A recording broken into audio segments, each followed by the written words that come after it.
Hello guys, welcome to my channel Maths Pursuit. Today we are going to look into exercise 5.2 question 1 bit 1 from chapter 5 called arithmetic progression. So let's see what exactly is given in question number 1 bit 1. Coming to the question, it is given that fill in the blanks in the following table given that A is the first term, D the common difference and AN the nth term of the AP. So as per the question, they have just given us data in the form of a table and they have asked us to find out the missing term. So the missing term could be either first value, first term, or common difference or nth term and so on.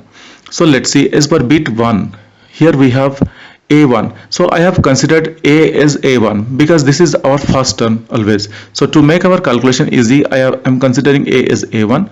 So here A1 is equal to 7, D is equal to 3, N is equal to 8 and we need to find the value of AN.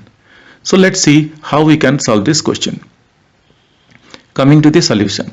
Here it is given that, so now we are just putting the things that we have in place. Like it is given that A1 is equal to 7, D is equal to 3, N is equal to 8 and AN is equal to, that is what we are going to find out. Let us use the formula AN is equal to A1 plus N minus 1 into D. So guys, whatever the data we have, we are just going to put the data in this formula. Now after putting the data in this formula, we are getting like AN is equal to 7 plus 8 minus 1 into 3, or AN is equal to 7 plus 7 into 3, or AN is equal to 7 plus 21, or AN is equal to 28. So therefore we got the value of AN, that is the missing term, as 28. Hence we got the missing value for A1 as 28. Hope guys you understood this calculation. This is pretty easy. If you really like my videos, kindly subscribe and let your friends know. Thank you. Bye.